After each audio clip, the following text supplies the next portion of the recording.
Hello, this is JJ from Paranormal Talks, paranormaltalks.com. And, Paranormal Talks, we are an educational organization. We bring forth outstanding speakers to help educate you in the areas that our public government school systems and universities don't want to talk about. That's a big gap that really hurts us. So we're here to help you fill it. And today we have a wonderful, enlightening, amazing speaker, Miss Penny Kelly. And let me give you a little bit of background about Miss Kelly. She is a writer, teacher, author, publisher, consultant, and naturopathic physician. Early in her career, she was an engineer for Chrysler Corporation. So she's left and right-brained, you guys. But she left there in 1979 after a full spontaneous awakening of kundalini in order to study the brain, consciousness, intelligence, intuition, and cognition.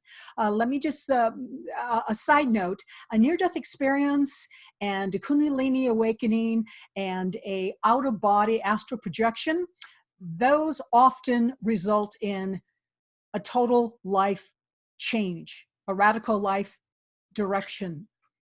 And Miss Kelly is one of those. Now, with this study, it was followed by 18 years of work as an educational consultant specializing in accelerated and brain-compatible teaching and learning, working with both schools and corporations. In addition to that, she worked with Dr. William Levengood for 15 years. You know Dr. Levengood? He was the biophysicist who studied the materials from crop circles, while Penny Kelly was right there with Mr. Levengood. Now, Penny holds a degree in humanistic studies from Wayne State University and a degree in naturopathic medicine from Clayton College of Natural Health. She is the mother of 4 children and has co-written or edited 23 books with others, and she's written 9 books of her own. And let me share some of these titles with you because these titles are very germane to our talk today. And one of the book titles, which you can find on her website, I'll be showing you that, is Spiritual Emergency in the U.S. And the other, there's 4 volumes to this book, but the 4th volume is the one you want to look at. It is called Consciousness and Energy, Volume 4, Trump, the Sting, the Catastrophic Cycle, and Consciousness. So I want to welcome Miss Penny Kelly. We're so looking forward to talking with you. And this talk will be about 2020, our future. We want to know what's going to be coming up for us in all areas and dimension. So Penny, we'd like to hear about the economy, about politics, about our nation overall, and how this is going to impact each one of us personally. So Penny, pick any one of those. Tell us what you got. Wow. Well, first of all, thank you. Thank you for inviting me. I think where I would start would be with the personal, because that's going to determine all the rest. It's our consciousness, it's our perception, it's our cognition that really sets everything in motion. Mm-hmm. People see different things different ways. Yes. So I think I would start with that. So in terms of, I would say the biggest thing for health in this next 3 months, and I was just looking at this over last week, doing a little look-see, or whatever day it was, 25th. It was this big blowing up of the health issue and questions about health. And after a while, I thought, okay, why is this? And then it dawned on me, oh, this is the coronavirus. Yeah. But what, it looked like it was looking very dim in the early part of the year, January, February. In March, it was still, the worry was still spreading. Mm-hmm. April, same thing. Mm-hmm. When I got to June, I didn't even see it. So at that point, the question came up in me, what's happening with the coronavirus? And well, I couldn't see it anywhere. What I got was this answer was ho hum. And at that point, I thought, okay, Yeah. I don't know what this, I don't, I think it's too early to tell, but it looks so much like SARS and Ebola and some of those other supposed to be pandemics that we've had in the past, where they basically, they being whoever is running the secret government or whoever makes up the cabal, they get this big pandemic thing going, Yeah. and then they put out this call for cures or vaccines. Yes. Millions and millions of dollars go into this quote unquote fund for vaccine, Uh-huh. and we never see that money. We never hear anything more about the vaccine. And I'm like, this looks to me like sort of a scam. Yes. And so I'm Yes. like, it's too early to tell yet, but it's Yeah. got the same Yeah. color, the same smell. Yeah. What is that old saying? If it looks like something, if it smells like something, whatever. Maybe it's a cow pie. I'm not sure. Then, watch out, don't step in it. And so I think, we're not, like I said, it's too early to tell, but I don't think we need to do anything except boost our own health. And there's Yes. so many things that are coming online in this next couple of years that will help do that. And this next year is really a turning point for health and understanding. And out of that comes, I'm going to call it the first signs of a revolution in the medical field. Huh.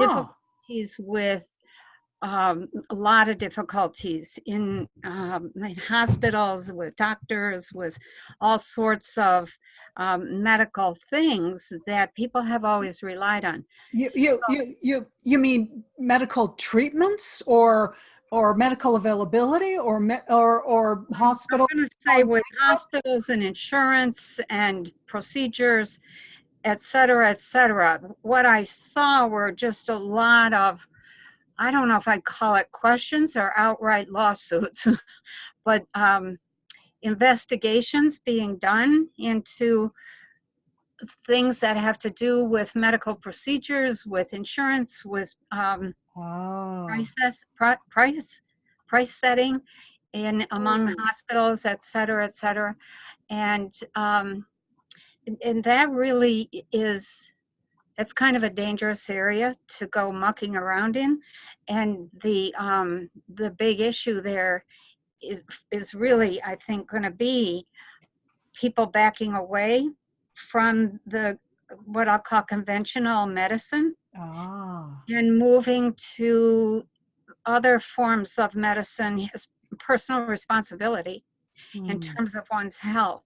And from my experience as a naturopathic physician, which I don't hardly tell anybody because I don't, I like to be alive, and there have been quite a few of the naturopathic physicians have been murdered, like Yes. 100 of them, Yes. um, under pretty gruesome circumstances.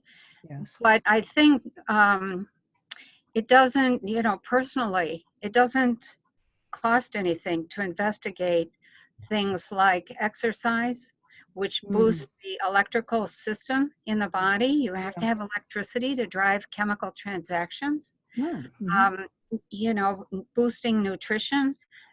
I think it was around the turn of the 1900s.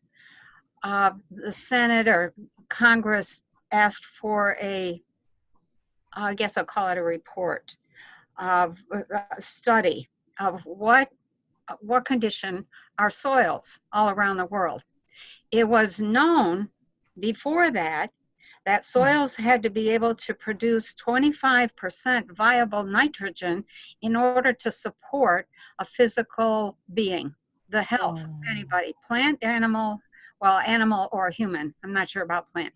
Mm-hmm. So actually the plants had to produce that. And I think at that point it was it might have been, I can't remember what it was at the turn of the century, but by 1950s, I think the 1950s, it was down to 3%. And by the 1960s, it was down to 1.5% viable nutrient or viable nitrogen. And we have not gotten any better. Yeah. Now we're adding poisons, we're adding chemicals, fungicides, all that stuff to already mineral deficient soils, because minerals are the big thing. Yes. If you don't have any minerals, you can't rebuild. Right. Minerals do the building, they build the structure, and vitamins drive the chemistry within the structure. So without that, you can't go anywhere. And so people are starting to get to the point of saying, now, wait a minute, who's growing my food? What's in it? Is there any guaranteed nutrition? And right now, no, there isn't. And a lot of people are still living on factory foods, which is just a bunch of chemicals manufactured to look like food, and they take your system down. So there's this kind of a building of this revolution in understanding, finally, about what's been going wrong with the food system, and therefore what's wrong with the health system. And the more people become aware of that, for sure, back out from what I'm going to say, just taking a drug, even though there's a lot of people who would still say, don't ask me to do anything different, just fix me. Yes. Give me a pill. Penny, I want to go back to the problem with the hospitals, which are closely tied to pharmaceuticals. Yeah. So did you get, what might you have gotten around pharmaceutical companies which have an attachment to hospitals? I haven't gotten very much around pharmaceuticals. Okay. And I think that's well guarded. And I pick up something every so often, but it's not anything that isn't already well known. Oh. And so when I pick it up, it's like, yeah, we all know that. We all know that the pharmaceuticals just suppress symptoms. They don't really do any healing. They don't cure. They don't fix. Right. But the thing around hospitals, and this was something that is part knowing, and then was confirmed by my daughter, who is a nurse and who's working on her master's degree. And she said, Mom, did you know there are 44,000 mistakes in hospitals across the U.S. every day? Yes, every day.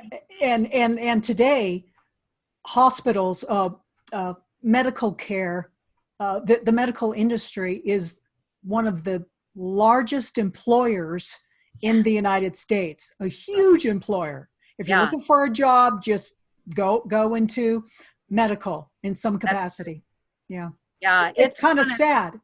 It is, because it is an industry, and that's one of the things that many people complain about. I was in the hospital and I couldn't get anybody to answer the bell, and I needed help. And it's because for most of those people, it's just a job. It's not about caring.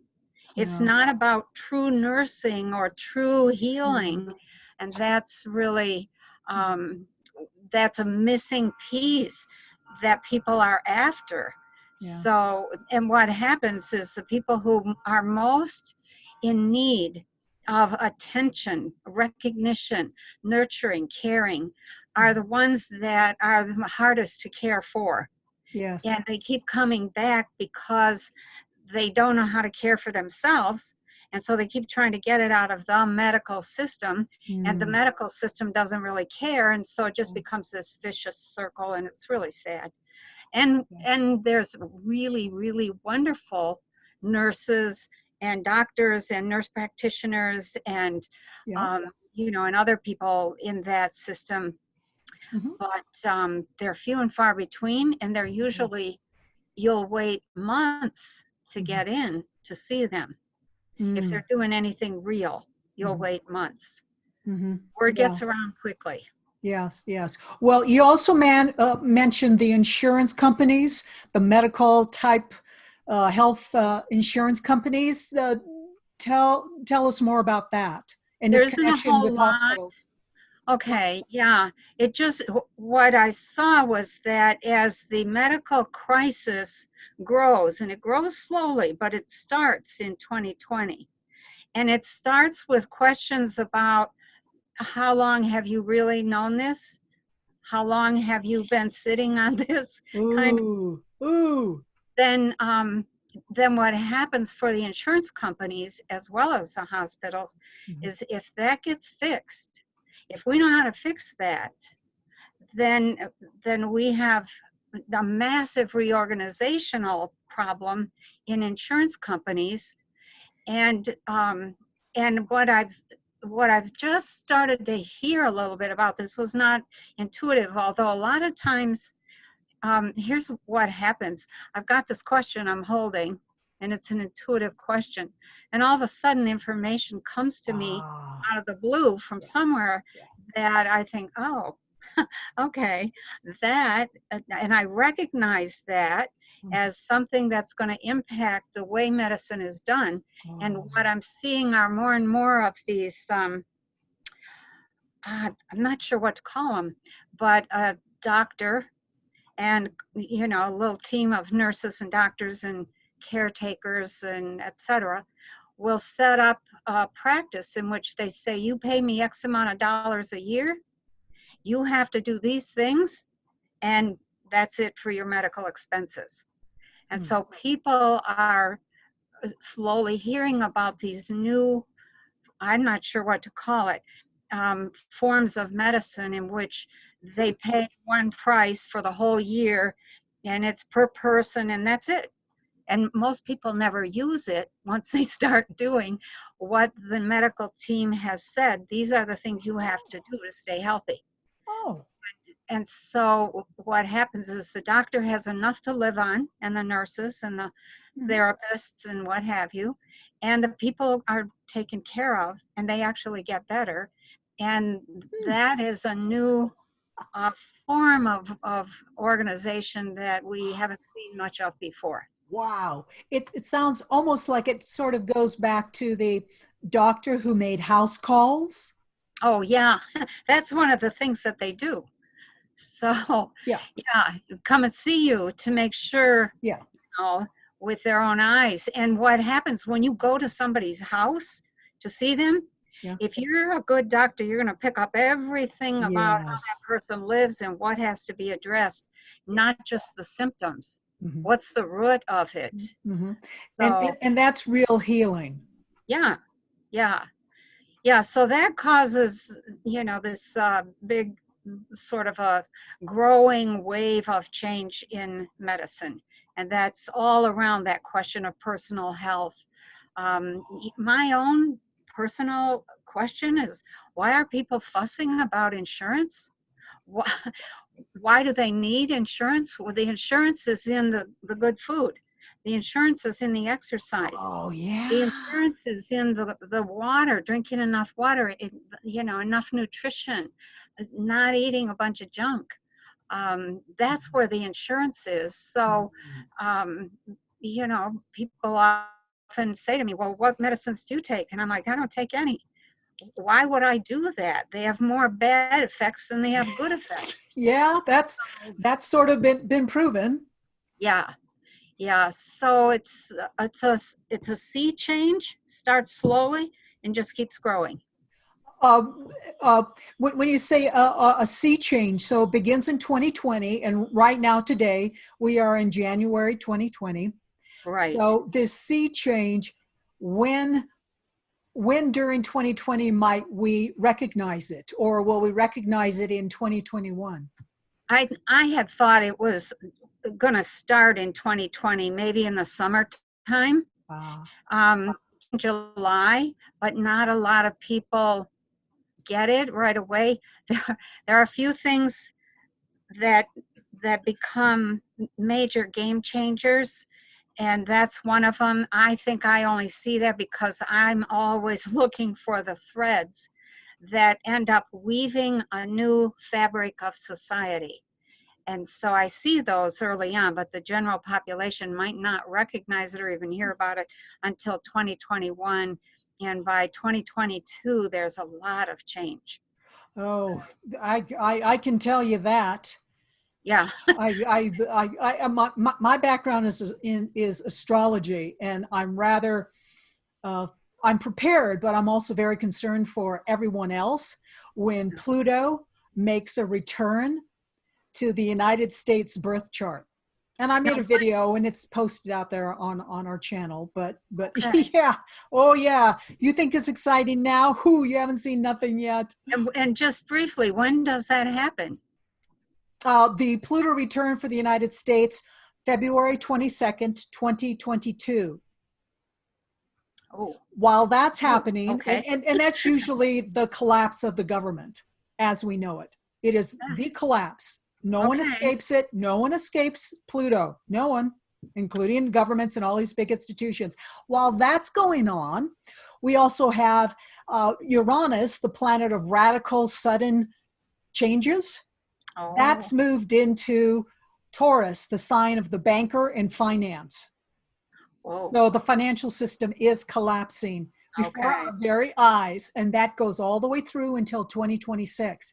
So we have a lot of excitement in this world going on. Okay. I'll have to comment on that 2022 cycle in February, because that coincides with something that I was seeing far, far ahead involving the government, so, and finance. Ooh, So, yes. Yes. yeah. So, is there any other question you want to ask about, like personally, what's happening with us personally in this coming year? I want to mention this one other thing before we move on, though. Um, there's this huge, um, I'm not sure what to call it, but there's this, it's a process that's been going on, an awakening process, but that intensifies throughout the whole rest of the year. Yes. People are Yes. seeing, oh dear, and they're beginning to see behind the curtain, if Yes. I could put it that way, and Yes. that causes an immense amount of personal anxiety. And so that Yes. anxiety is going through the roof. Mm-hmm. And nothing's really happening, nothing bad is happening yet. And the anxiety keeps on building. So there's this level of tension that I kept picking up all the way through my Yes. look-see Yes. at 2020. Yes. Yes. Yeah, Yes, this is what it looks like before society, culture, government dies. This is the yeah, death throes, and it causes anxiety. It's a necessary passing yeah. in order to make improvement, but it's painful, and it's psychologically it's very disturbing to people. So that's also health, is psychological, emotional health. Yeah, let me just say, let's plant this little seed.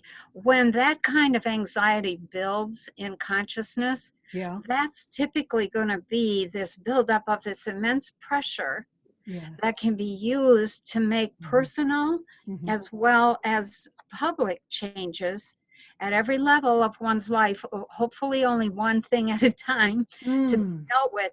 But that's change energy that's really needed. So Mhm. don't get all bent out of shape about the fact that this pressure, this tension is building.